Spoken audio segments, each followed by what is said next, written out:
Hello guys, welcome back to my YouTube channel Babita Chemistry Classes. This lecture is for +2 class for chemistry and this is our fourth lecture. Okay, in last lecture means in third lecture we have discussed about normality and the mole fraction. Okay, हमने सीख लिया था कि जो normality होती है उसको हम कैसे कैलकुलेट करते हैं और मोल फ्रैक्शन के लिए क्या फॉर्मूला रहता है। ठीक है, फिर हमने एक एक न्यूमेरिकल भी उनके ऊपर सीखा था, बताया था मैंने आपको कि जो न्यूमेरिकल्स हैं वो कैसे सोल्व करने होते हैं। ठीक है, तो आज इस लेक्चर के अंदर हम क्या सीखने वाले हैं, मतलब न्यूमेरिकल्स करेंगे, न्यूमेरिकल सोल्व करेंगे हम किसके ऊपर बेस्ड, न्यूमेरिक जो नॉर्मेलिटी है उसके ऊपर और मोल फ्रैक्शन के ऊपर। ठीक है, जो हमने कल टर्म्स सीखी थी मैं आपको रिवाइज करवा देती हूँ। नॉर्मेलिटी क्या होती है? Number of moles of number of gram equivalent of the solute divided by volume of solution in litre. ठीक है, तो आप अपने नोटबुक में देख भी सकते हैं क्या फॉर्मूला था, आप रिमाइंड करेंगे।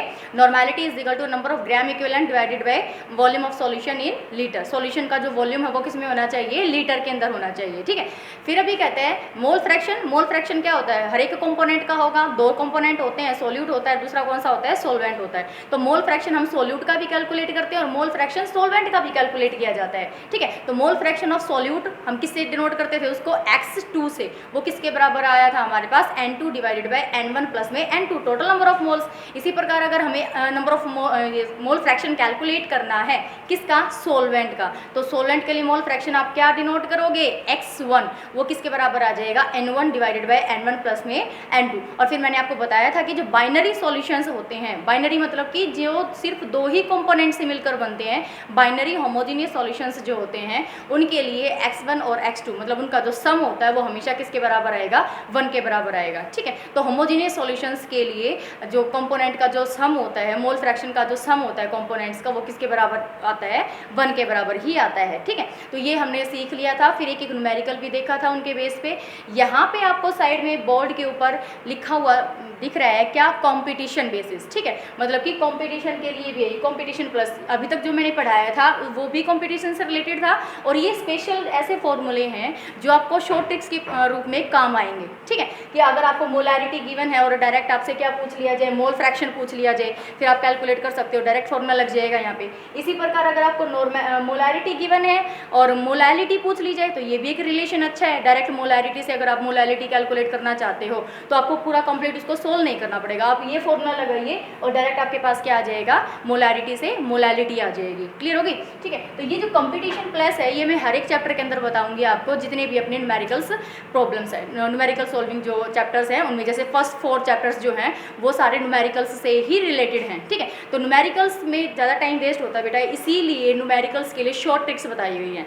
ओके, तो ये सारे के सारे क्या हैं? शॉर्ट ट्रिक्स हैं। अगर एक कोई भी कंसंट्रेशन टर्म आपको गिवन है और उससे दूसरी पूछ ली जाती है तो आप उसको डायरेक्ट फॉर्मूले के अंदर पुट करके वो कंसंट्रेशन टर्म्स जो है वो कैलकुलेट कर सकते हो। ठीक है, तो इसको जो है वो अपनी नोटबुक में बहुत अच्छे से लिख लेना, अच्छी जगह पे लिख लेना जहाँ पे ये बार बार आपके आगे आए और ये आप और रिवाइज करने हैं, मतलब याद करने हैं। ठीक है, अच्छे से, ताकि न्यूमेरिकल सोल्व करते वक्त आपको प्रॉब्लम ना हो। ठीक है, मैं रिवाइज करवा देती हूँ, मैं बता देती हूँ आपको क्या है ये।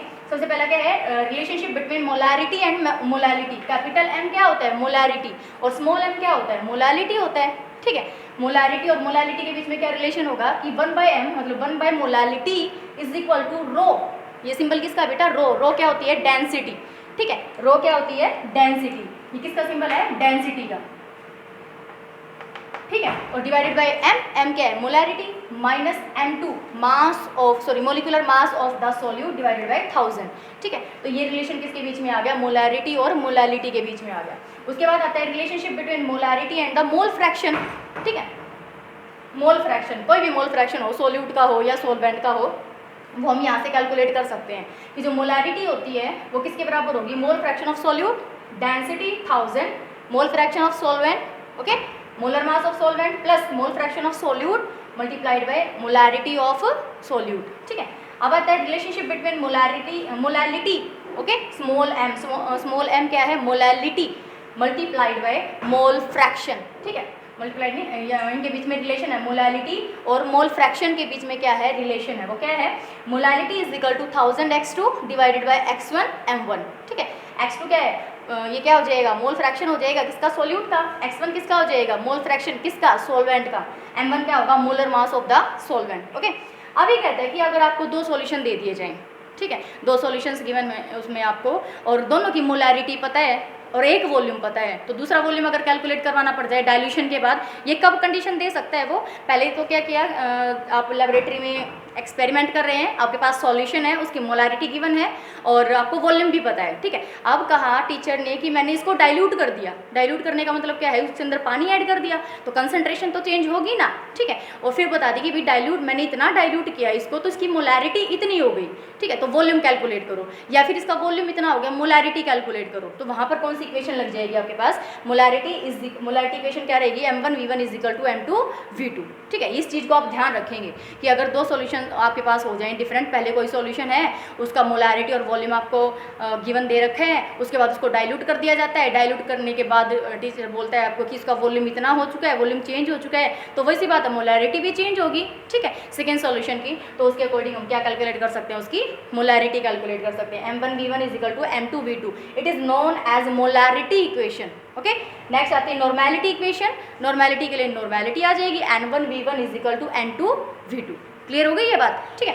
तो यहाँ तक ये क्या सीखा हमने कंपटीशन प्लस में, मतलब कि ये तुम्हारे लिए इंपॉर्टेंट है कंपटीशन के लिए, यहाँ से क्वेश्चन जरूर आता है बेटा, ठीक है। और मैं एक स्पेशल वीडियो बनाने वाली हूँ, स्पेशल लेक्चर बनेगा किसके लिए, आईआईटी और नीट के लिए, नीट के अंदर जो क्वेश्चंस आते हैं और आईआईटीज़ के अंदर जो क्वेश्चंस आते हैं, ठीक है, इनसे रिलेटेड, ठीक है। तो वो मैं आपको बता दूंगी कि कब बनाया जाएगा वो, लेकिन अभी तो हम क्या करते हैं, सिलेबस पे ही चलते हैं, अपने जो एग्ज़ाम्स में आते हैं बोर्ड एग्जाम्स के लिए उनको करते हैं, ठीक है। फिर बीच में जब भी अपलोड होगा लेक्चर उससे पहले मैं आपको बता दूंगी, ठीक है। चलो भाई चलते हैं कहाँ पर, जो हमें न्यूमेरिकल सॉल्व कर रहे हैं, तो 1 बाय 1 हम न्यूमेरिकल्स लेते हैं, तो मुझे स्टेटमेंट की ज़रूरत पड़ेगी, ठीक है।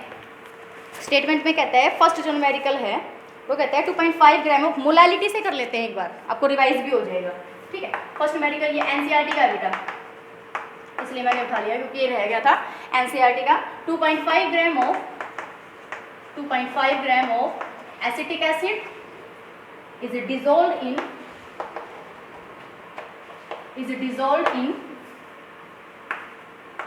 75 ग्राम ऑफ बेंजीन, ठीक है, 75 gram of benzene, calculate molality, क्या कैलकुलेट करनी है बेटा, मोलैलिटी कैलकुलेट करनी है, ठीक है। तो मोलैलिटी का फॉर्मूला तो आपको पता ही है, मोलैलिटी क्या होती है, मोलैलिटी का फॉर्मूला क्या होता है, number of moles of solute divided by mass of solvent, ठीक है। सोलवेंट का क्या लेना है आपको, मास लेना है, किसके अंदर, केजी के अंदर, ठीक है। तो उसके अकॉर्डिंग क्या आ जाएगा आपके पास, क्या कैलकुलेट हो जाएगा, मोलैलिटी कैलकुलेट हो जाएगी। तो मोलैलिटी का फॉर्मूला लगाओ पहले, तो molality is equal to W2/M2, W1 ऊपर कितना 1000, क्योंकि मास जो है वो हमें किस में गिवन है, ग्राम के अंदर, हमें इसको किस में कन्वर्ट करना है, केजी में कन्वर्ट करना है, तो 1000 से मल्टीप्लाई करना पड़ेगा इसको, ठीक है। अब देखो W2 कितना है 2.5, M2 एसिटिक एसिड है, ठीक है, इसका मोलर मास आप कैलकुलेट कर लोगे, मैं बार बार नहीं सिखाऊंगी क्योंकि टाइम वेस्ट होता है, एक बार फिर से देख लेंगे, कोई बच्चा रह गया था तो CH3COOH, ठीक है, एसिटिक एसिड है, इसका आईपैक नेम है इथेनोइक एसिड, और ये विनेगर में प्रेजेंट होता है, सिरका जिसको हिंदी में बोलते हैं सिरका, ठीक है, उसके अंदर एसिटिक एसिड प्रेजेंट होता है। तो कैलकुलेट करेंगे, कार्बन कितने हैं 2 मल्टीप्लाइड बाई 12, क्योंकि एक कार्बन का मास कितना होता है 12, हाइड्रोजन कितने हैं 4, तो 1 मल्टीप्लाइड बाई 4, प्लस ऑक्सीजन कितने हैं 2, लेकिन एक ऑक्सीजन कितना 16 2, ठीक है, 24 4 प्लस 16 दूनी 32, ठीक है, 4 4 8 10, 3 और 5 और 1 6, कितना आ जाएगा 60, कितना आ जाएगा ये 60 आ जाएगा, ठीक है। तो कोई बच्चा रह गया तो वो सीख ले कि भी मोलर मास कैसे कैलकुलेट करते हैं, बिल्कुल ईजी है। जो भी हमारे पास गिवन होता है, क्या एटॉमिक मास जो गिवन होते हैं, जितने भी एलिमेंट्स हैं उन सभी के एटॉमिक मास को हम ऐड कर देते हैं, ओके। तो क्या आ जाएगा, इसको यहीं कर लेते हैं, 2.5 डिवाइडेड बाई मोलर मास कितना है 60,000, और डिवाइड में क्या आ जाएगा W1 कितना है, W1 क्या होता है, given mass of the solvent, solvent कौन है बेंजीन, बेंजीन का गिवन मास कितना है 75, ठीक है। कैसे सोल्व करेंगे, इसका पॉइंट हटाएंगे, 10 आ जाएगा नीचे, 25 या 75, इससे ये चीज़ कट जाएगी, ठीक है। अब इसको भी काट लो, 2 पंजे 10, 2 तिया 6, ठीक है, बस यही बचा ना, कितना आ जाएगा 5/9, तो 0.9 पंजे 45, 2 6 ज़्यादा आ जाएगा, 9 पंजे 45, 0.5 मोलल, मोलालिटी आ गई, कितनी आ गई 0.5 मोलल। ठीक है, तो ये सिंपल किस बेस पे था कि मोलालिटी का आपका रिवीजन भी हो गया और ये एनसीईआरटी का क्वेश्चन था, ये रह गया था। ठीक है, इसलिए इसको नोट डाउन कर लेना आप, और ये इंपॉर्टेंट है, नोट डाउन करेंगे आप इसको।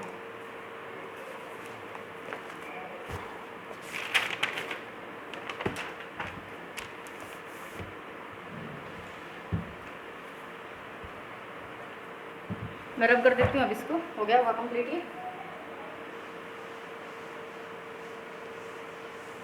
नेक्स्ट न्यूमेरिकल देखते हैं। नेक्स्ट न्यूमेरिकल में क्या कहता है, स्टेटमेंट लेनी पड़ेगी फिर से। स्टेटमेंट देखो, सेकंड न्यूमेरिकल है 2.82 gram of glucose are dissolved in 30 gram of water. 30 gram of water. Calculate first molality and second x1 and x2. Mole fraction of solute and mole fraction of solvent. x से आप समझ गए होंगे कि x1 और x2। ठीक है, x1 क्या है, मोल फ्रैक्शन ऑफ सोलवेंट है, और x2 क्या है, मोल फ्रैक्शन ऑफ सोल्यूट। ठीक है, तो सबसे पहले हमें क्या कैलकुलेट करना है, मोलालिटी कैलकुलेट करनी है। तो करते हैं बेटा, मोलालिटी के लिए क्या फॉर्मूला लगाओगे, वही चीज़, same thing, W2 M2 W1 1000। ठीक है, W1 कितना है, W2 कितना है, sorry 2.82, okay, divided by molar mass किसका, ग्लूकोज का, कितना आता है बेटा 180। मैंने आपको बोला था कि कुछ मोलर मास आप याद करेंगे। ठीक है, 180, और W1 कितना है 30, ऊपर कितना 1000, सारी टर्म्स आपको गिवन है। ठीक है, इसका पॉइंट हटाएंगे, नीचे कितना आ जाएगा 100। ठीक है, ये कैंसिल आउट हुआ यहाँ से, ये कैंसिल आउट हुआ यहाँ से, अब इसको और कैंसिल आउट कर लो आप, 2 × 18, 2 0 0, 2 एकम 2, 2 चौके 8, 2 एकम 2। ठीक है, 4 5 और 1 6, 3 पे कट जाएगा ये, 3 3 9, 3 0 0, 3 चौक 12, 2 3 7 21। ओके, 47 अपॉन में 3 3 9। ठीक है, 90 हो गए, 47 अपॉन में 90, तो किस पे जाएगा 0.9 पंजे 45, 9 6 चौवन तो ज़्यादा हो जाएगा, 0.5 मोलल। ठीक है, आगे इसकी मोलालिटी कितनी आ गई 0.5 मोलल। अब आपको क्या कैलकुलेट करना है, x1 और x2 कैलकुलेट करने हैं। तो पहले x2 के लिए देखो। ठीक है, x2 के लिए हमारे पास फॉर्मूला क्या रहेगा, n2 divided by n1 plus में n2। और आप जानते हो x1 या x2 में से कोई एक चीज़ कैलकुलेट कर लो आप। x2 अगर हम कैलकुलेट कर लेते हैं तो उसको 1 में से माइनस कर देंगे, हमारे पास जो है वो दूसरी टर्म आ जाएगी। ठीक है, क्योंकि हम जानते हैं x1 plus x2 is equal to 1। Okay, तो हम क्या कैलकुलेट कर रहे हैं यहाँ पर x2, तो हमें किसकी ज़रूरत पड़ेगी, number of moles of solute और total number of moles.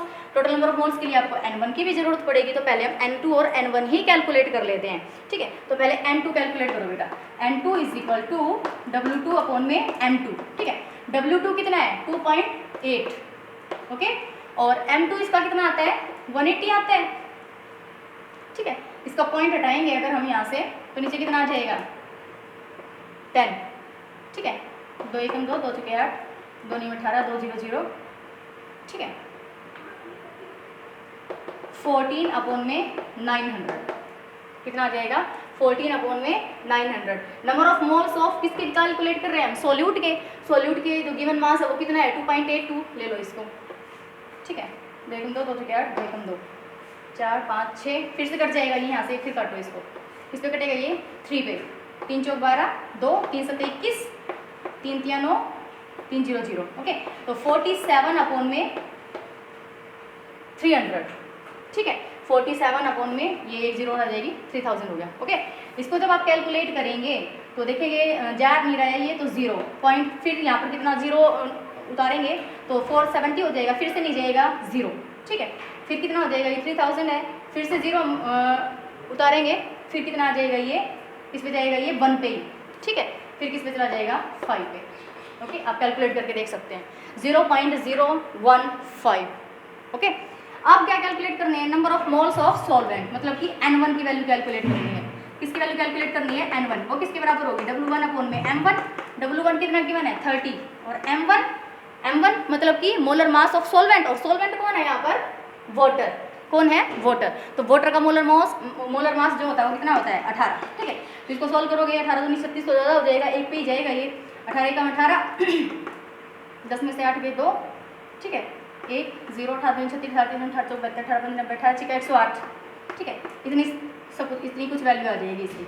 30 upon में 18 कितना हो जाएगा? 1.67। ठीक है, इतना ही कैलकुलेट करते हैं। आ गए हमारे पास नंबर ऑफ मोल सॉल्यूट भी आ गए, नंबर ऑफ मोल्स हमारे पास सोलवेंट भी आ गए। अब क्या करना है? x2 निकालना है, तो x2 के अंदर पुट करेंगे बेटा। x2 is equal to number of moles of solute, n2 की वैल्यू कितनी है? 0.015। ठीक है, और नीचे क्या है? n1 और n2 की वैल्यू रखेंगे 0.015, और क्या है हमारे पास? n1 कितना है? 1.670 मान लेते हैं। ठीक है, जब इसको तुम प्लस करोगे तो 0.015। कई बच्चों को इसमें भी प्रॉब्लम होती है बेटा। ठीक है, ये जो पॉइंट्स होते हैं इनको कैसे प्लस किया जाए। अब देखो जैसे यहाँ पर 1.67 तक ही मैंने निकाला था, अब इन दोनों को प्लस करना है तो कैसे करेंगे? 0.015। आपको पॉइंट के नीचे पॉइंट रखना होता है ऑलवेज, सिर्फ ये चीज़ ध्यान रखनी है कि पॉइंट के नीचे पॉइंट ही आना चाहिए। ओके, अब इस टर्म को रखेंगे तो 1 पॉइंट आ गया नीचे। ओके, फिर कौन है? 6 7, बेशक से टर्म खाली पड़ी है उसके आगे हम कितना लगा सकते हैं? 0। ठीक है, कितना आ जाएगा ये? 0। तो कितना आ जाएगा? 86.1। ओके, तो हमारे पास कितनी वैल्यू आ गई है? 1.685। ठीक है, पॉइंट से पॉइंट कैंसिल आउट, 3 के बाद ये था, 3 से पहले पॉइंट यहाँ था, 3 से पहले पॉइंट यहाँ पर था, तो कैंसिल आउट हो गया। तो ऊपर क्या बचा बेटा? 15 अपॉन में 685। 5 से कैंसिल आउट कर सकते हैं, 5 से 15, 5 एकम 5 1, 5 से 15 3, 5 सत्ते 35, 3 अपॉन में 137। 3 अपॉन 137, इसको और कैलकुलेट करना देख लो एक बार। 3 अपॉन 137 मतलब कि 137 से भाग देना है 3 को। ठीक है, तो मतलब 137 तो इधर आएगा और 3 अंदर चला जाएगा। ठीक है, छोटा है 0 पॉइंट, फिर 0, फिर नहीं गया 0, फिर 0, 13 दूनी 26, 13 3 39, ज़्यादा हो जाएगा, 13 दूनी 26। ठीक है, तो इस पर जाएगा ये 7 दूनी 14, 3 दूनी 6 और 1 7, 2 एकम 2, 10 में से 4 गए 6, 9 में से 7 गए 2। ठीक है, फिर एक 0 उतार सकते हो आप, तो कितना आ जाएगा? 13 दूनी 26, ज़्यादा हो जाएगा 1 पे ही फिर चला जाएगा, मतलब कितने आ गई तुम्हारे पास? 0.02। कितना आ जाएगा यहाँ पर? वैल्यू कितनी आ जाएगी? 0.02। x2 की वैल्यू कितनी आ गई आपके पास? 0.02। अब हमें कैलकुलेट क्या करना है? x1 भी तो कैलकुलेट करना है ना, तो x1 कैलकुलेट करने के लिए आप क्या करोगे? 1 में से माइनस कर दोगे x2 को। ठीक है, तो we know that x1 plus x2 is equal to 1। तो x1 प्लस x2 कितना है? 0.02 is equal to 1। This implies x1 is equal to 1 minus में 0.02। ठीक है, इसको भी सोल्व करना देखो एक बार। 1.00 ऐसे लिख सकते हैं ना, ये क्या हो जाएगा? 0.02 हो जाएगा। इसको जब आप सोल्व करोगे 10 में से 2 गए 8, यहाँ क्या रह गया 9। ठीक है, ये कितना रह जाएगा? 0 रह जाएगा। ओके, तो 0.98 कितना आंसर आ जाएगा यहाँ पर? 0.98। तो ये क्या आ गया आपके पास? x1। किसकी वैल्यू आ गई? ये x1। x2 हम पहले कैलकुलेट कर चुके थे, तो उसने 3 टर्म्स पूछी थी बेटा, ये भी। ठीक है, x2 की वैल्यू भी पूछी थी, ये हमारे पास x2 की वैल्यू आ गई, और ये हमारे पास किसकी वैल्यू आ गई? x1 की वैल्यू आ गई। ठीक है, क्लियर हो गई ये बात? तो x2, x1 और मोलैरिटी, जो अपना न्यूमेरिकल था उसके अंदर यही चीज़ पूछी हुई थी। ठीक है, तो अब नोट डाउन करेंगे जल्दी से इसको। एनसीईआरटी प्रॉब्लम है ये भी।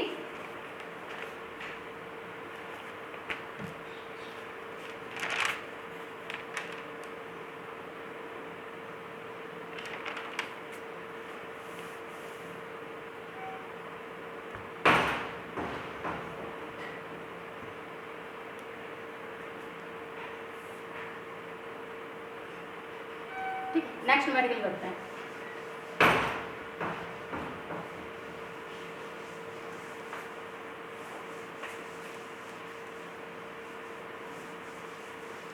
नेक्स्ट न्यूमेरिकल की स्टेटमेंट क्या कहते हैं? A solution is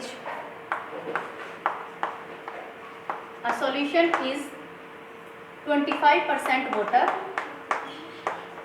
ठीक है, 25%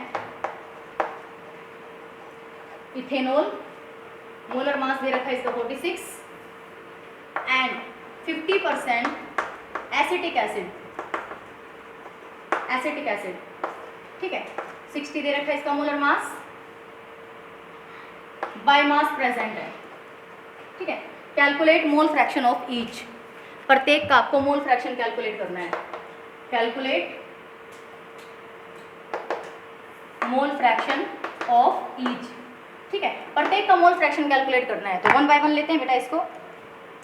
सबसे पहले अगर मान लिया जाए कि फर्स्ट पॉइंट डाल के लिख लो कि मोल फ्रैक्शन अगर हमें कैलकुलेट करना है किसका, वाटर का, ठीक है। तो मोल फ्रैक्शन ऑफ वाटर, तो उसके लिए क्या क्या रिक्वायरमेंट रहेगी, number of moles of water divided by number of moles of water plus number of moles of ethanol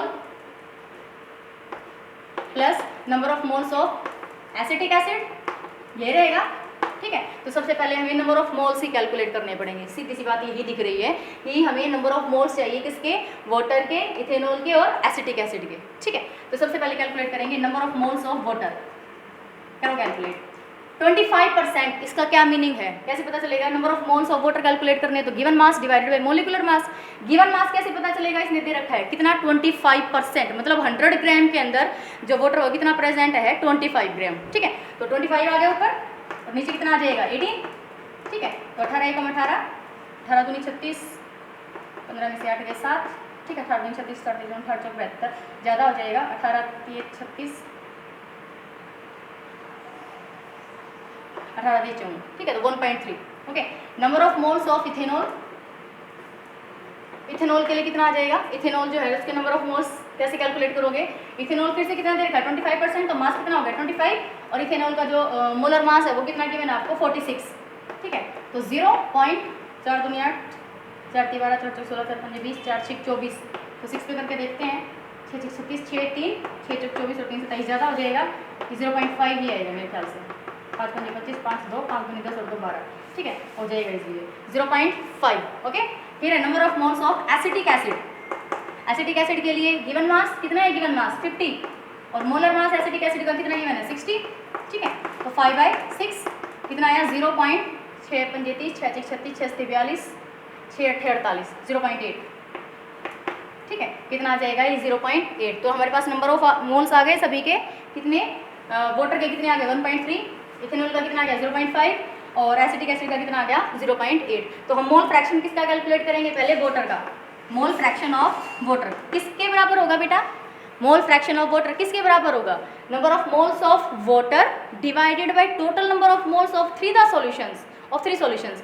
कौन कौन, वाटर, इथेनॉल और एसिटिक एसिड, उनके नंबर ऑफ मोल्स को हमें यहाँ पर सम करना है, ठीक है। तो number of moles of water हम कैलकुलेट कर चुके हैं, वो कितना है 1.3, ठीक है, divided by total number of moles, मतलब 1.3 प्लस 0.5 प्लस 0.8, तो कितना है 1.3। इसको जब आप क्या करेंगे, सोल्व करेंगे तो कितना आएगा ये, 8 4 12 13 16 1 2, 2.6, पॉइंट से पॉइंट कैंसिल आउट, ठीक है। तो कितना आ गया 13/26, 13 दूनी 26, तो कितना आ जाएगा 0.5, ठीक है। आ गए मोल्स ये, अब सॉरी मोल फ्रैक्शन है बेटा, मोल फ्रैक्शन।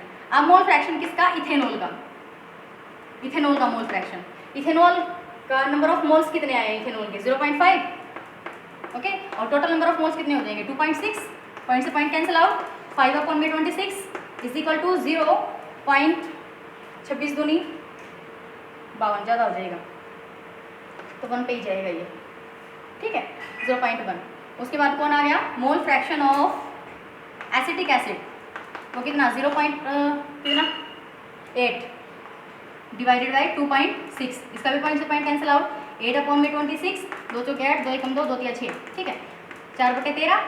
अब इसको सोल्व करोगे आप 0.13 ठीक है, तो 0.3,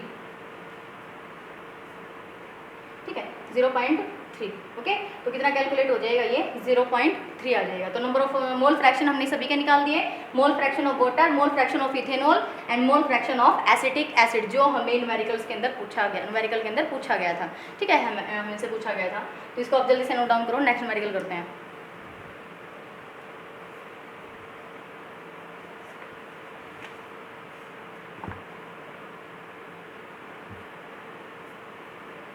इसको लॉक कर देती हो, नेक्स्ट न्यूमेरिकल पे चलते हैं।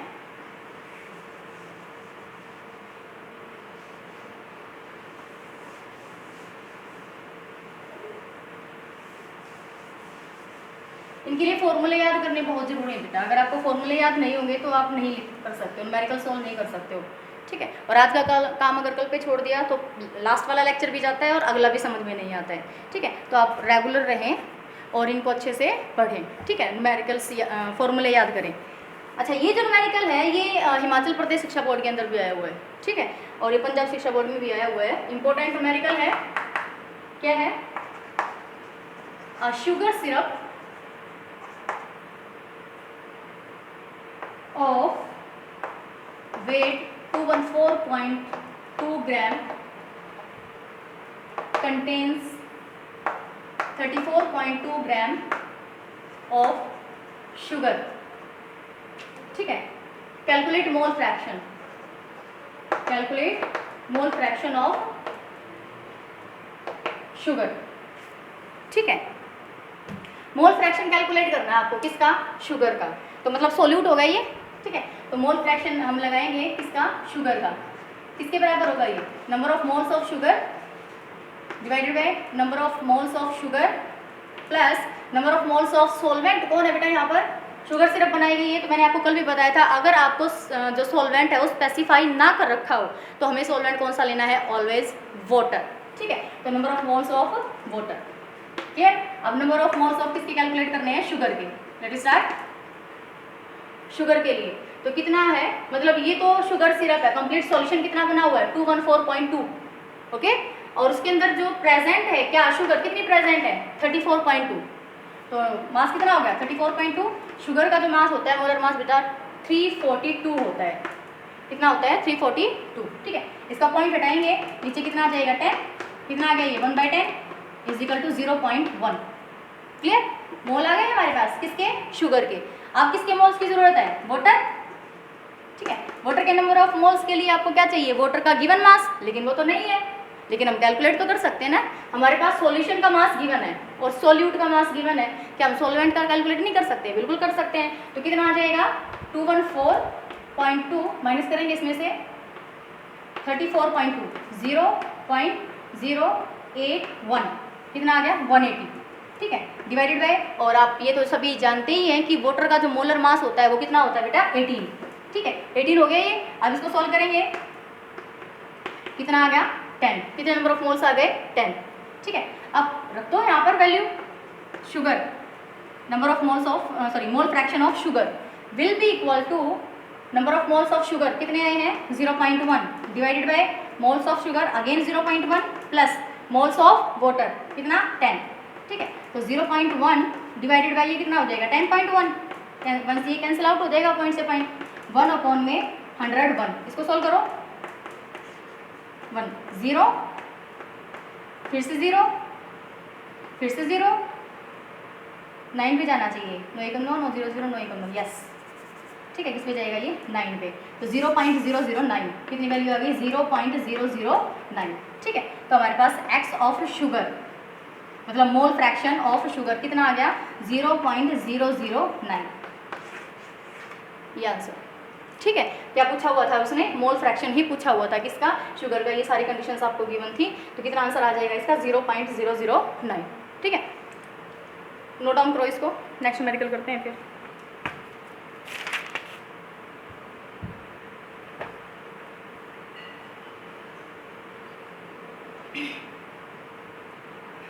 चलो नेक्स्ट न्यूमेरिकल देखते हैं क्या कहते हैं।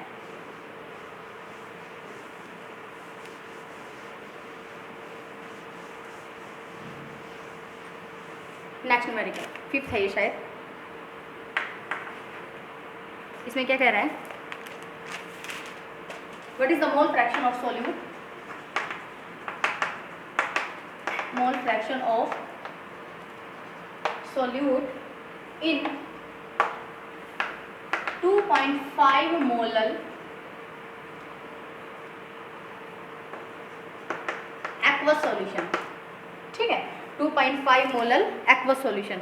मोल फ्रैक्शन कैलकुलेट करना है किसका? सॉल्यूट का, ठीक है। किसका कैलकुलेट करना है? सॉल्यूट का। तो डायरेक्ट हो जाएगा ये 2.5 इसकी क्या दे रखी है? मोलैलिटी दे रखी है। तो 2.5 मोलल का मीनिंग क्या है? सबसे पहले तो यहाँ से ध्यान लगाओ आप।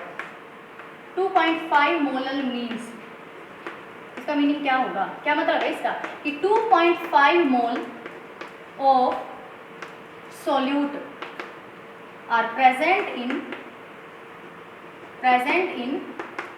1000 ग्राम ऑफ सॉल्वेंट, ये चीज है ना, ठीक है। क्योंकि मोलैलिटी होती क्या है, number of moles given mass of the solvent, ठीक है, number of moles divided by mass of the solvent. और मास कितना लेते हैं हम सोलवेंट का, 1000 ग्राम होना चाहिए या फिर 1 kg होना चाहिए, ठीक है। तो 1000 ग्राम ऑफ सोलवेंट के अंदर जो मोल्स है वो कितने आ गए सोल्यूट के 2.5। तो और मोल फ्रैक्शन कैलकुलेट किसका करना है, सोल्यूट का ही कैलकुलेट करना है। तो देखते हैं यहाँ कैसे होएगा ये। तो सबसे पहले हमें क्या चाहिए, नंबर ऑफ मोल्स चाहिए, किसके, सोल्यूट के। तो सबसे पहले क्या कैलकुलेट करना पड़ेगा, नंबर ऑफ मोल्स किसके, सोल्यूट के, ठीक है। तो कितना नंबर ऑफ मोल्स तो हमारे पास है ही कितने 2.5, वही चीज़ तो ये 2.5, ठीक है। और क्या चाहिए N1 number of moles of solvent, वो भी चाहिए। तो वो किसके बराबर होंगे, W1 अपॉन में M1। लेकिन W1 कितना है आपको पता तो है, सोलवेंट का मास कितना है 1000 ग्राम है, ठीक है। और क्या है ये, कोई पर्टिकुलर सोलवेंट है नहीं है, और इसने एक्वस दे दिया भाई, सबसे बड़ी तो पहचान करवाई दी एक्वस। एक्वस मतलब वाटर, वाटर के लिए 18, ठीक है। तो ये कितने पे चला जाएगा, 18 पंजे 90, 10 18 पंजे 90 55। आगे मोल्स क्या कैलकुलेट करना है, x2 अगर हमें कैलकुलेट करना है तो N2 divided by N1 plus में N2 कितने हैं 2.5, ठीक है। और N1 कितना आ गया 55 प्लस में 2.5 is equal to 2.5 divided by 57.5। Point से पॉइंट कैंसिल आउट, कितना बचा 25 डिवाइड बाय 575, 25 पे कटेगा ये, 25 दूनी 50, 25 तिया 75, यस 25 से कम 25, 25 दूनी 50, 7 25 तिया 75, कितना आया 1/23, ठीक है। अगर इसमें मिस्टेक हो जाए कहीं भी तो आप देख लेना कैलकुलेशंस में, ठीक है। 0.0100 है ना ये, तो 2 पंजे 10, 5 3 15, 5 3 10 ज़्यादा हो जाएगा, 4 पे जाएगा, ठीक है। तो मोल फ्रैक्शन ऑफ सोल्यूट कितने आ जाएंगे 0.04। ये क्या आ गया हमारे पास आंसर, ठीक है। तो मोलालिटी गिवन थी आपकी, तो अगर आप सोचते हैं कि भाई मोलालिटी गिवन है, अब इससे हम कैसे मोल फ्रैक्शन कैलकुलेट कर सकते हैं, तो थोड़ा ध्यान लगाना पड़ेगा आपको कि 2.5 मोलर सॉल्यूशन दिया गया है, इसका मतलब इसका मीनिंग क्या है, 2.5 मोलर एक्वस सॉल्यूशन का क्या मीनिंग है कि 2.5 मोल्स प्रेजेंट होंगे किसके अंदर 1000 ग्राम ऑफ किसके अंदर सोलवेंट के अंदर, ठीक है। तो उससे हमारे पास 2-3 चीज़ों का हमें पता चल गया, एक तो ये पता चल गया कि सोलवेंट के नंबर ऑफ मोल्स कितने हैं, और दूसरा ये पता चल गया कि जो सोलवेंट है उसका मास कितना है, 1000 ग्राम के अंदर ही तो 2.5 प्रेजेंट होंगे, तभी तो मोलालिटी 2.5 आई है, ठीक है। तो आप ध्यान रखेंगे छोटी छोटी बातों का। तो आपने कैलकुलेट कर लिया, नंबर ऑफ मोल्स हमारे पास गिवन थे ही थे अकॉर्डिंग टू मोलालिटी। फिर हमने किसका पता लगाया, सोलवेंट के मास का पता लगाया, फिर मोलर मास तो हमें पता ही था, कैलकुलेट करके हमारे पास ये वैल्यू आ जाएगी। नोट डाउन करें इसको जल्दी से, आंसर आएगा 0.04।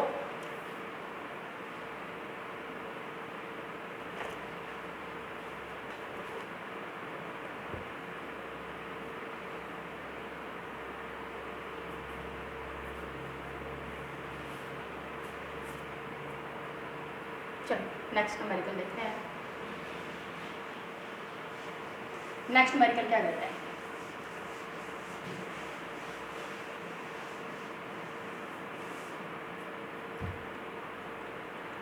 नेक्स्ट न्यूमेरिकल देखो, the mole fraction of water, मतलब किसका मोल फ्रैक्शन दे दिया आपको सोलवेंट का, इन अ सल्फ्यूरिक एसिड सॉल्यूशन इज 0.85, ठीक है। कैलकुलेट एम, कैलकुलेट मोलालिटी, क्या कैलकुलेट करनी है, मोलालिटी कैलकुलेट करनी है, ठीक है। तो मोलालिटी और मोल फ्रैक्शन में हमारे पास तो रिलेशन है ना, ये लगा देंगे हम रिलेशन, ये वाला, ठीक है। लेकिन इसके लिए हमारे पास किसकी जरूरत पड़ेगी, x2 की, क्योंकि हमारे पास क्या गिवन है x1। बेटा सबसे पहले आपको स्टेटमेंट का पढ़ना बहुत ज़्यादा जरूरी है, अगर एक बार में समझ में ना आए तो दूसरी बार उसको जरूर पढ़ो, ठीक है। क्योंकि एक बार आपको ऐसा लगते ही या ऐसा देखते ही कि सल्फ्यूरिक एसिड सॉल्यूशन दे रखा है, मोल फ्रैक्शन दे दिया, यहाँ पर ये नहीं देखोगे कि वाटर है, और वाटर हमेशा क्या लिया जाता है, सोलवेंट लिया जाता है। तो मोल फ्रैक्शन किसके गिवन है, आपकी बार आपको सोलवेंट के गिवन है बेटा, मतलब कि x1 गिवन है आपको, ठीक है। क्या कैलकुलेट करना पड़ेगा, हमें x2 भी कैलकुलेट करना पड़ेगा। तो गिवन कंडीशंस में लिखेंगे, गिवन कंडीशंस में क्या क्या है, गिवन कंडीशंस में क्या क्या आएगा, x1 आ गया कितना 0.85, ठीक है, अब हमें कैलकुलेट क्या करना है, x2 कैलकुलेट करना है। तो सबसे पहले x2 कैलकुलेट करो। तो आपको पता है x1 plus x2 is equal to 1, we know that what, x1 plus x2 is equal to 1। x1 की वैल्यू 0.85, x2 कैलकुलेट करना है is equal to 1, this implies x2 is equal to 1 minus 0.85। ठीक है, तो कितनी वैल्यू आ जाएगी ये 0.15, 10 8 9 1 10, ठीक है 0.15 आ गया।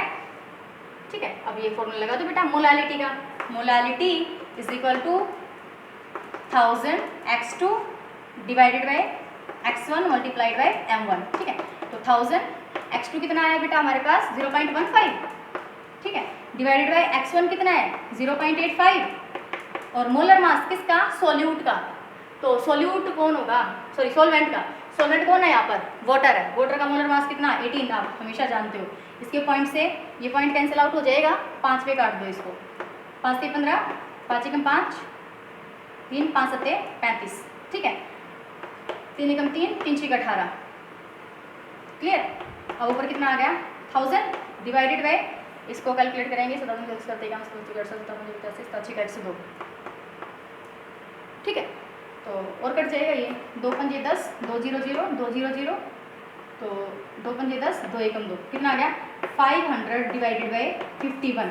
इसको शॉर्ट आउट करेंगे, 51 को 500 से मल्टीप्लाई डिवाइड करना है, तो कितने पे जाएगा भाई ये 9 पे जाएगा। ठीक है, 9 एकम 9, 9 पंजे 45, 10 में से 9 गया 1, यहाँ पे बच गया 9 में से 5 गए 4, 0.0।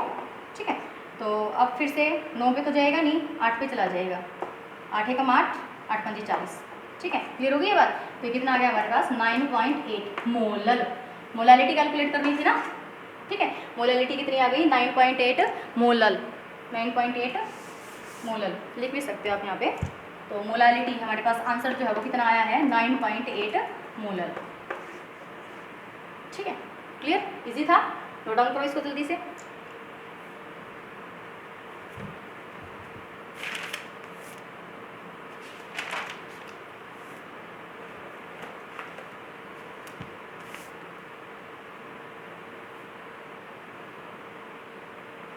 नेक्स्ट न्यूमेरिकल देखते हैं।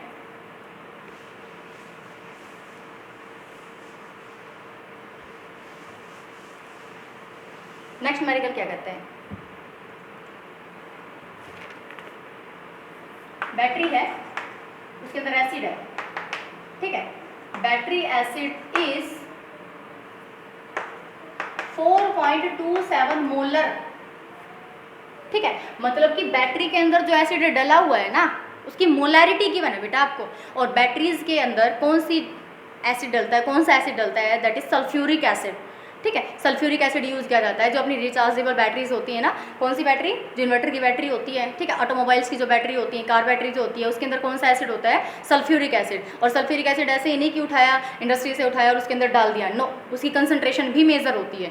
तो उसकी जो कंसनट्रेशन है वो कितनी है बेटा 4.27 मोलर। ठीक है, मोलैरिटी गिवन है, molar sulphuric acid and has density, density भी मेजर होती है, डेंसिटी इज 1.25 ग्राम पर ml। Calculate m, calculate small m। ठीक है, कैलकुलेट क्या करना है हमें, स्मॉल m कैलकुलेट करना है। कौन सा फॉर्मूला लगेगा बेटा, ये वाला। ठीक है, क्योंकि मोलालिटी और मोलारिटी में तो यही रिलेशन है ना हमारे पास, डेंसिटी भी गिवन है, मोलारिटी भी गिवन है, m2 हम कैलकुलेट कर लेंगे। m2 क्या है, मोलर मास किसका, सॉल्यूट का। तो ये वाला फॉर्मूला जो है वो हम यहाँ पर लगाते हैं। ठीक है, करेंगे solve, 1/m is equal to rho divided by capital M minus m2 molar mass of solute divided by 1000। ठीक है, इसको सोल्व करोगे कितना आ जाएगा ये 1000 m। ठीक है, तो m से m कैंसिल आउट, ऊपर कितना आ गया 1000 मल्टीप्लाइड बाय डेंसिटी, माइनस में इधर 1000 से 1000 cancel out, m multiplied by m2। मतलब किसको मैं और कैसे लिख सकती हूँ, 1/m is equal to 1000 multiplied by density minus में molarity, molar mass of solute divided by molarity multiplied by 1000। Any problem, नहीं होनी चाहिए। अगर किसी भी बच्चे को प्रॉब्लम आती है तो प्लीज़ प्लीज़ प्लीज़ आप कमेंट करके पूछ सकते हैं, लेकिन ये आपको क्लियर करना बहुत ज़्यादा ज़रूरी है। ठीक है, अब देखो 1000 multiplied by rho, values put करेंगे। 1000 मल्टीप्लाइड बाई रो कितना है, रो की वैल्यू कितनी बेटा 1.25। ठीक है, माइनस मोलारिटी कितनी है 4.27 मल्टीप्लाइड बाई मोलर मास किसका, सल्फ्यूरिक एसिड का। आपने याद कर लिया होगा, जैसे कि मैंने आपको बताए थे 5-6 टर्म्स जो हैं कंपाउंड्स हैं उनका मोलर मास हमेशा पूछा जाता है 98। ठीक है, डिवाइडेड बाय फिर से क्या, मोलारिटी 1.27 मल्टीप्लाइड बाय 1000। ठीक है, सोल्व करो इसको बेटा।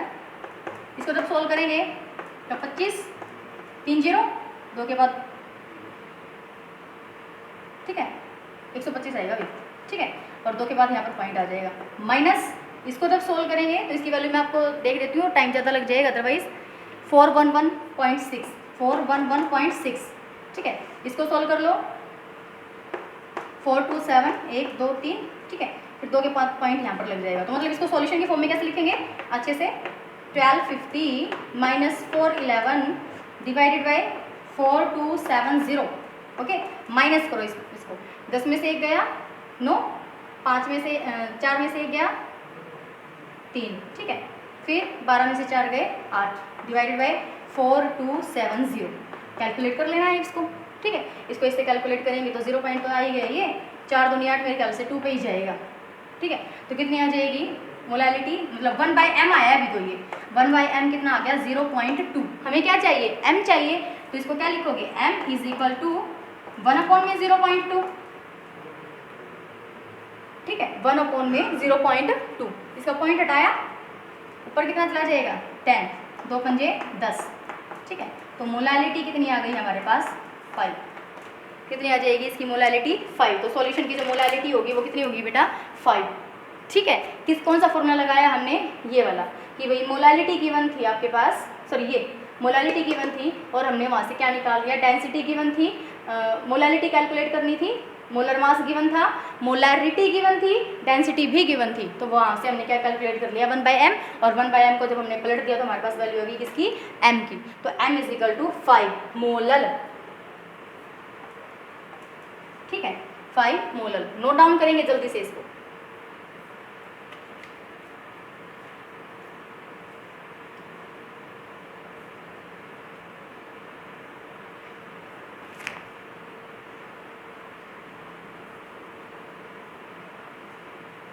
रब करते हो,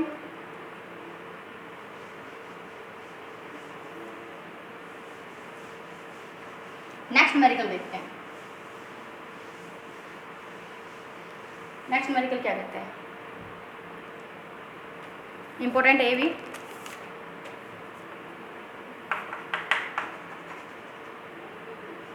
कैलकुलेट स्मॉल m मतलब molality and mole fraction of the solute. Solute के मोल फ्रैक्शन कैलकुलेट करने हैं in aqueous solution. In aqueous solution containing 3 gram of urea, molar mass given आपको 60 पर 250 ग्राम ऑफ वाटर। ठीक है, मोलालिटी एंड मोल फ्रैक्शन। तो पहले मोलालिटी कैलकुलेट कर लेते हैं। ठीक है, मोलालिटी के लिए सारी चीज़ें आपको गिवन है ही। और सबसे पहले यूरिया का फॉर्मूला। ठीक है, यूरिया का फॉर्मूला क्या होता है, NH2CONH2।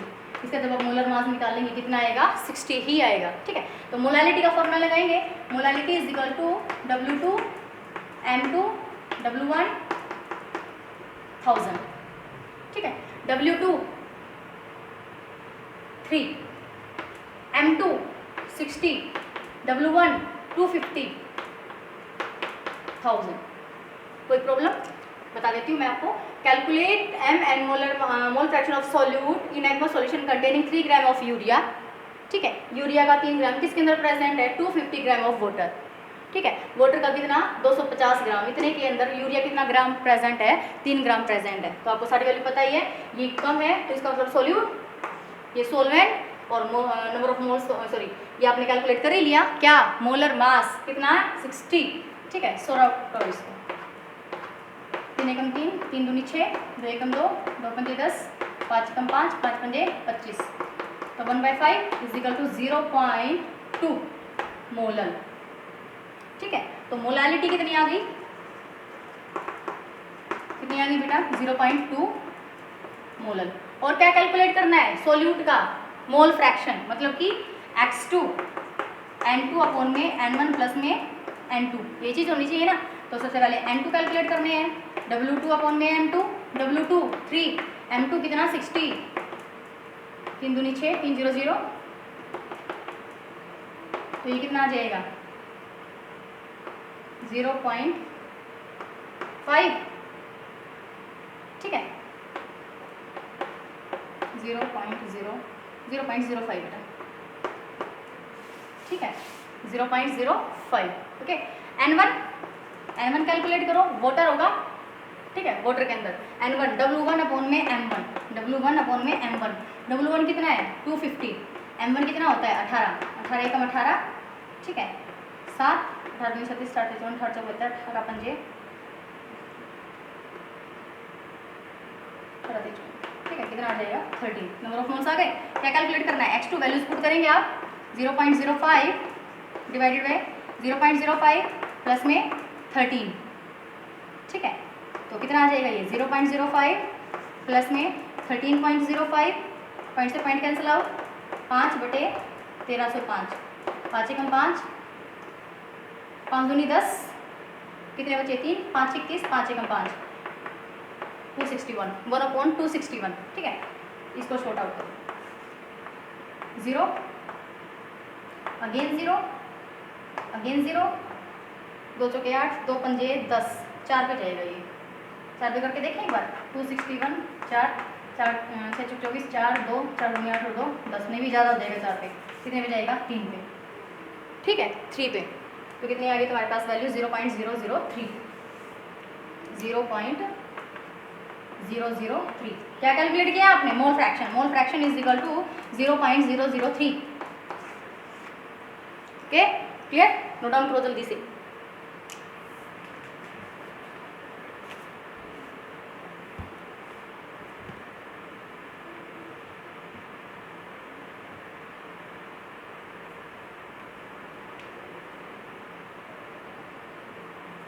नेक्स्ट न्यूमेरिकल पे चलते हैं।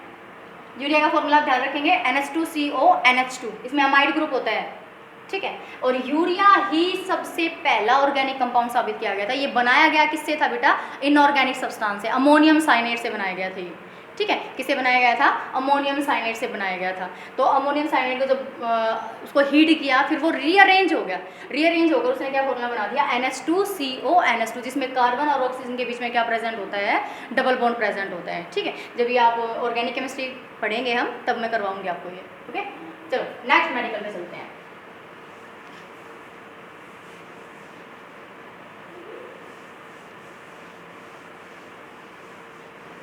नेक्स्ट मेडिकल क्या कहते हैं,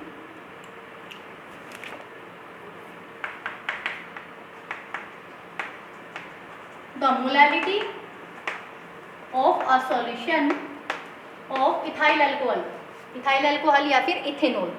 ठीक है, ethanol in water is 1.55 molar. ठीक है, how many grams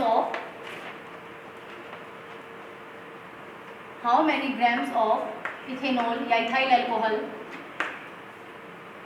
are dissolved in 2 kg of water, 2 kg of water।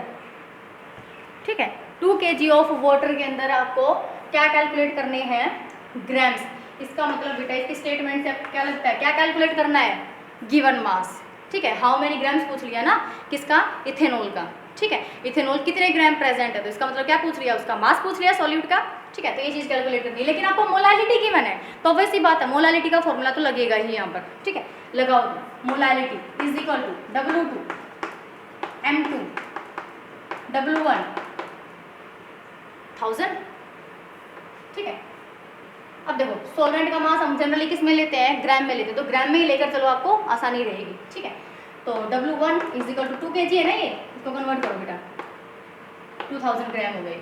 ठीक है, अब देखो यहाँ से कैलकुलेट क्या करना है बेटा, W2, इसको इधर रखो, बाकी चीज़ों को इधर ले आओ, तो क्या बनेगा W2 is equal to small m, W2 की ये चीज़ें डिवाइड में है तो उस साइड जाकर मल्टीप्लाई हो जाएंगी, तो M2 मल्टीप्लाइड बाई W1। ठीक है, और जो चीज़ इसके साथ मल्टीप्लाई में है वो उस साइड जाकर डिवाइड में हो जाती है, कोई दिक्कत नहीं होनी चाहिए यहाँ तक। वैल्यूज पुट करेंगे आप, मोलारिटी कितनी गिवन है 1.55 मल्टीप्लाइड बाय मोलर मास किसका, सोल्यूट का, सोल्यूट को ना भाई इथेनॉल, यस इथेनॉल, फॉर्मूला क्या होता है C2H5OH। ठीक है, तो 12 दूनी 24, हाइड्रोजन 6 प्लस में 16, 12 दूनी 24, 6 6 6 6 12 और 4 16, 1 2 1, ठीक है 4 46, कितना आ जाएगा 46, और W1 आपको गिवन है, ये कितना है 1000 है, डिवाइड में आपको करना ही है ये। ठीक है, तो W2 W2 इन सभी को जब आप शॉर्ट आउट करेंगे 1.55, इसको पहले सॉल्व कर लो, 6 दूनी 12, 4 दूनी 8 और 1 9। ठीक है, इसका पॉइंट बताया नीचे कितना आ जाएगा 100 आ जाएगा, तो इसको जब आप सोल्व करेंगे तो वैल्यू मैं आपको डायरेक्ट बता देती हूँ कितनी आएगी इसकी, 142, कितना आ जाएगा ये 142 ग्राम। तो W2 कितना आ गया बेटा 142 ग्राम, जो हमें कैलकुलेट करना था वो कैलकुलेट हो चुका है। गिवन मास हमें कैलकुलेट करना था किसका, how many grams of the ethanol, ethanol के कितने ग्राम प्रेजेंट होंगे 142 के अंदर, तभी उसकी मोलालिटी कितनी आएगी 1.55। ठीक है, न्यूमेरिकल नोट डाउन करेंगे जल्दी से।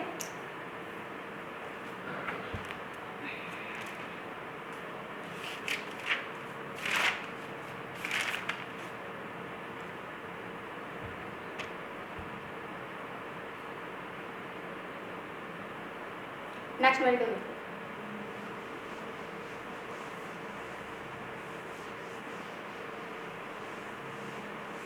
अब जो न्यूमेरिकल है बेटा वो बहुत इंपॉर्टेंट है, वेरी वेरी इंपॉर्टेंट।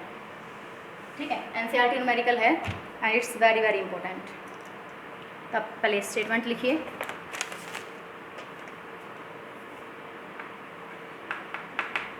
एनसीईआरटी में सही है क्या, how many ml of a 0.1 molar HCl are required। आपको ml मतलब ml वॉल्यूम बताना है किसका, HCl का, और उस HCl की जो मोलारिटी है वो कितनी है 0.1। ठीक है, तो ऐसे HCl का आपको वॉल्यूम कैलकुलेट करना है, आर रिक्वायर्ड, आगे और भी कह रहा है ये, टू रिएक्ट, ताकि वो रिएक्ट कर जाए completely with 1 gram mixture of sodium carbonate and sodium hydrogen carbonate। ठीक है, contain equal number of moles। ठीक है, मतलब इक्विमोलर मिक्सचर का आ गया है इसको। ठीक है, इक्विमोलर मिक्सचर का आ गया है, इसका जो मोलर मास है वो आएगा 106, इसका आएगा कितना 84। ठीक है, आप कैलकुलेट भी कर सकते हैं। तो इसमें बेटा आपको क्या करना पड़ेगा, सबसे पहले तो हमारे पास मोल्स ही आ जानी चाहिए। ठीक है, मोल्स कैलकुलेट करेंगे, उसके बाद हमारे पास क्या आ जाएगा, फिर ये देखेंगे कि भी एक जो सोडियम कार्बोनेट है वो एक HCl के साथ रिएक्शन कर रहा है, 2 के साथ रिएक्शन कर रहा है। ठीक है, फिर इतने मोल के अंदर जो है वो कितना वॉल्यूम लगा, तो जो मोल्स हमारे पास आएंगे उन मोल्स के अंदर कितना वॉल्यूम लगेगा। ठीक है, क्योंकि मिक्सचर में से कैलकुलेट करना है आपको, यहाँ से तो डायरेक्ट हमें पता चल ही रहा है कि 0.1 मोलर HCl है। इसका मतलब क्या हुआ कि 0.1 मोल प्रेजेंट है कितने के अंदर 1000 ml के अंदर, यही चीज़ है ना।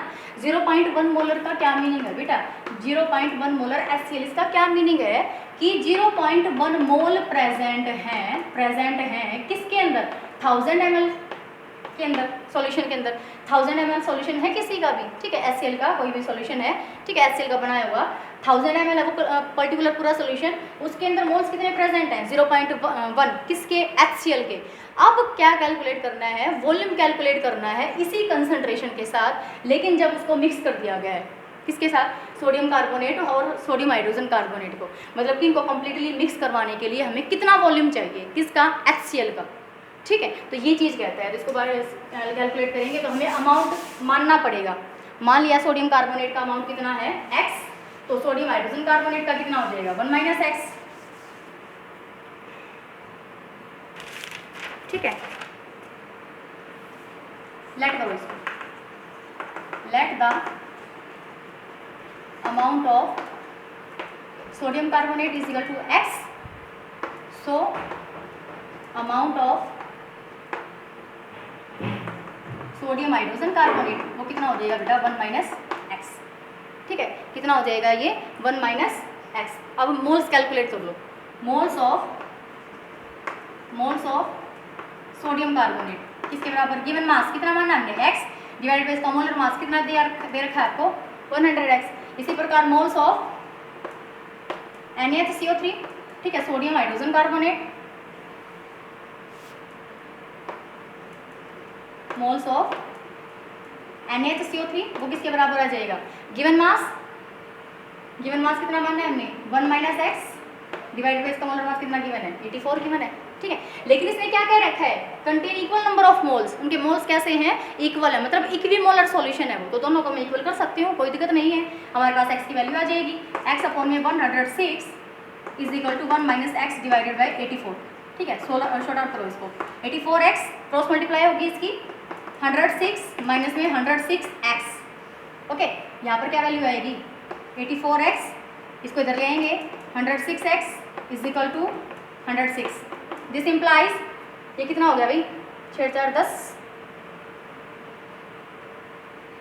0 और एक 9 190। कितना आ जाएगा ये कितना आ जाएगा बेटा, कितने x आ जाएंगे 190x इज इक्वल टू 106। तो x is equal to 106 divided by 190। तो इसको जब आप सॉल्व करेंगे तो कितनी वैल्यू आएगी इसकी 0.19 19 पंजे पे करके देखते हैं, 0 है ना ये 5 है, 5 0 0 9 45 5 4 5 कम 5 4 4 9। ठीक है, 0.5 कितनी वैल्यू आ जाएगी यहाँ पर 0.5। तो x की वैल्यू कितनी आ गई 0.5। तो अमाउंट हमने मान रखा था ना, तो हमारे पास x की वैल्यू आ गई, पुट कर देंगे। सो अमाउंट ऑफ सोडियम कार्बोनेट कितना आ गया 0.5। तो सोडियम हाइड्रोजन कार्बोनेट का कितना आ जाएगा 1 में से 0.5 घटाएंगे कितना आ जाएगा 0.5 तो आ जाएगा ये भी। ठीक है, अमाउंट इक्वल आ गया, 1 में से 0.5 माइनस कर दिया तो कितना आ गया 0.5। ठीक है, अब क्या देखना है, रिएक्शन करवानी है कैसे, कि जो हाइड्रोजन क्लोराइड है वो सोडियम कार्बोनेट के साथ कैसे रिएक्शन करता है। एक सोडियम कार्बोनेट के लिए कितने HCl की ज़रूरत होती है और एक सोडियम हाइड्रोजन कार्बोनेट के लिए कितने HCl की ज़रूरत पड़ेगी। ठीक है, तो वहाँ से हमारे पास कैलकुलेट हो जाएगा। इसको हम आगे सॉल्व करते हैं। Now HCl react with both. ठीक है, कैसे रिएक्शन करेगा, देखो रिएक्शन लिखो, सोडियम कार्बोनेट है वो किसके साथ रिएक्शन कर रहा है HCl के साथ। क्या क्या बनाएगा बेटा NaCl, वाटर और CO2 ये चीज़ बनेगी। लेकिन आपको स्टोइकोमेट्रिक कोएफिशिएंट जो वो बैलेंस करने पड़ेंगे, रिएक्शन को बैलेंस करना जरूरी है। ओके, तो ये देखेंगे सोडियम कितने हैं, यहाँ पर 2 है, यहाँ पर सोडियम 1 है तो 2 से मल्टीप्लाई हो गया ये। क्लोरीन कितने हो गए 2, इसको 2 से मल्टीप्लाई करते हैं। बात क्लियर हो गई यहाँ तक। अब HCl किसके साथ रिएक्शन कर रहा है, सोडियम हाइड्रोजन कार्बोनेट के साथ। NaHCO3 plus HCl gives out NaCl plus H2O plus CO2। Clear, I think it is balanced, balance है ये रिएक्शन। तो इससे आपको क्या पता चल रहा है, देखना एक बार कि सोडियम कार्बोनेट का 1 मोल HCl के 2 मोल के साथ रिएक्शन कर रहा है ना। ठीक है, तो इसके टोटल कितने मोल आए हैं हमारे पास, कितना अमाउंट आया है 0.5। ठीक है, तो 0.5 जो है वो किसके साथ रिएक्शन करेगा 2 मोल ऑफ 0.5, मतलब कि 0.5 इज इक्वल टू किसके बराबर होगा ये 2 मल्टीप्लाइड बाई 0.5। ठीक है, सॉल्व करो इसको।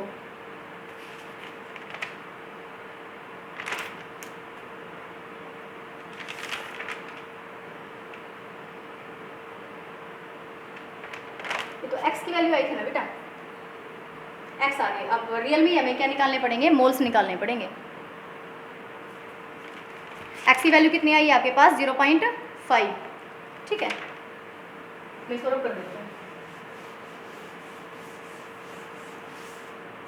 ओके, तो इससे पहले हमें ना मोल्स की जरूरत पड़ेगी। ये तो हमारे पास x की वैल्यू है ये। अब रियल में इसके मोल्स निकालो।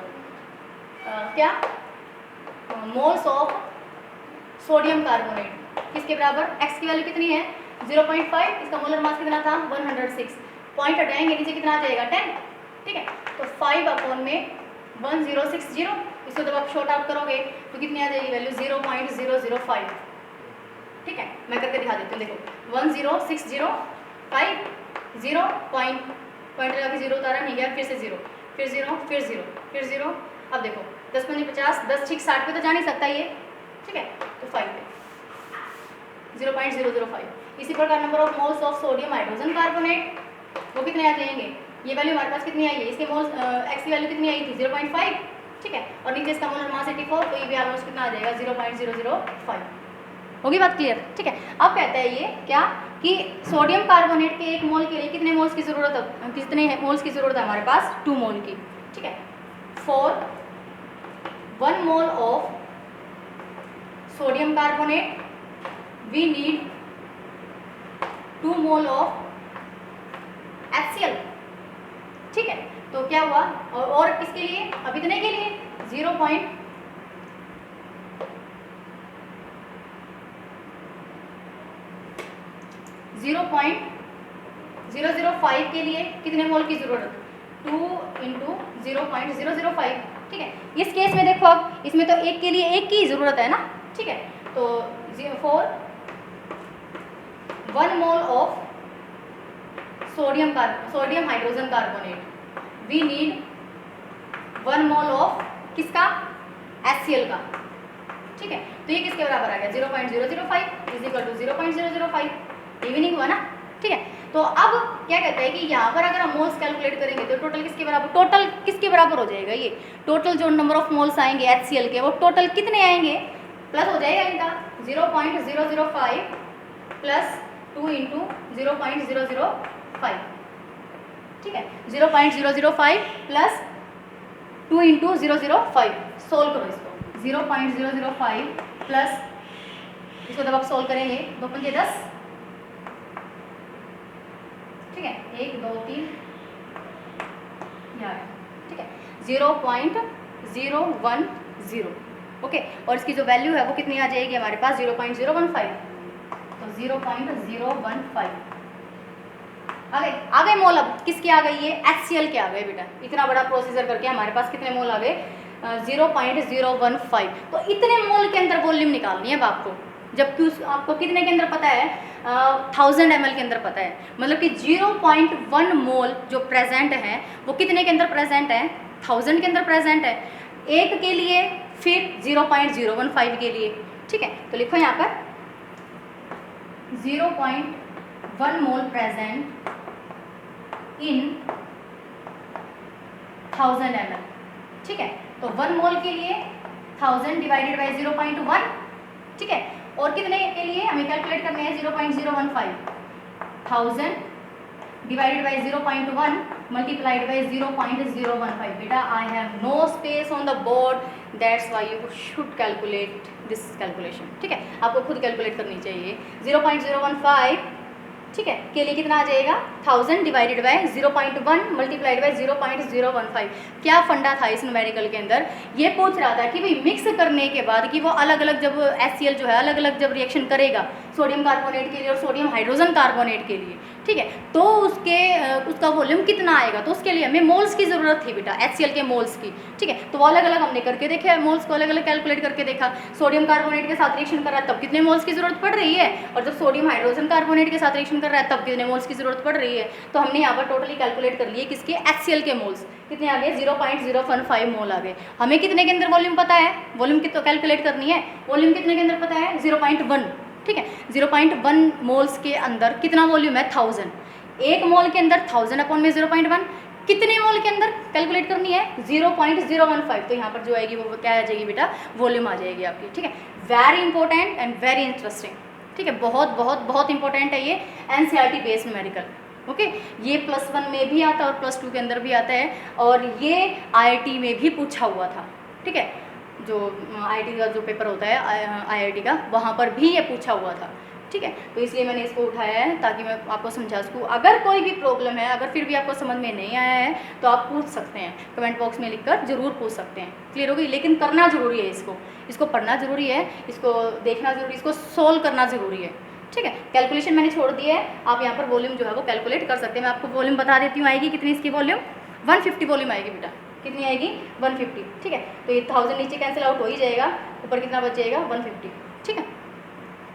क्लियर? तो यहाँ तक हमारे पास क्या थे, आज हमने क्या सीखा बेटा? न्यूमेरिकल्स, ठीक है। न्यूमेरिकल्स को कैसे सोल्व करेंगे, किसके ऊपर डिपेंड करते हुए? नॉर्मेलिटी और मोल फ्रैक्शन। मेनली तो मोल फ्रैक्शन ही आए हैं, क्योंकि बेटा नॉर्मेलिटी की जो टर्म है ना वो अब फिनिश कर दी गई है। अब नॉर्मेलिटी का यूज़ नहीं किया जाता कंसंट्रेशन को कैलकुलेट करने के लिए, ना ही तो नॉर्मेलिटी यूज़ की जाती है और ना ही इक्विवेलेंट वेट यूज़ किया जाता है। अब चाहे तो मोलैरिटी है या फिर मोल फ्रैक्शन, और जो कॉम्पिटिशन में जो आते हैं, जो न्यूमेरिकल्स आते हैं वो मोल फ्रैक्शन बेस्ड आते हैं, ओके। मोल फ्रैक्शन के बेस पे न्यूमेरिकल्स बहुत ज़्यादा पूछे जाते हैं। नॉर्मेलिटी का बहुत कम यूज़ कर दिया गया है, सिलेबस में भी बहुत कम है, और वैसे भी कंसंट्रेशन को कैलकुलेट करने के लिए भी नॉर्मेलिटी यूज़ नहीं की जाती, मोलारिटी यूज़ की जाती है। मैंने आपको क्लैरिफाई कर दिया था, molarity is the temperature dependent and it will change with increase और डिक्रीज द टेम्परेचर, ठीक है। टेम्परेचर जो है अगर उसको इंक्रीज़ करेंगे डिक्रीज़ करेंगे तो मोलारिटी भी 100% क्या होगी? चेंज होगी। फिर मैंने आपको 2 टेम्परेचर देकर भी बताए थे कल वाले लेक्चर में। अगर कोई बच्चा रह गया है तो लास्ट वाली वीडियो आप जरूर देख लेना, कंसेप्चुअल क्वेश्चन है, वेरी इंपॉर्टेंट क्वेश्चन है वो, ठीक है। कि भाई जो मोलारिटी है, अगर 2 टेम्परेचर दिए गए हों आपको तो मोलारिटी पे क्या डिफरेंस जाएगा, ठीक है। मोलारिटी जो होती है वो इंडिपेंडेंट होती है, ओके, वो डिपेंड नहीं करती टेम्परेचर के ऊपर, लेकिन जो मोलारिटी होती है वो डिपेंड करती है। यही इसकी सबसे बड़ी डिसएडवांटेज है, किसकी? मोलारिटी की, ठीक है। तो ठीक है बेटा, अपना ये आज का लेक्चर यहीं तक ही था। 10 न्यूमेरिकल कर लिए हमने।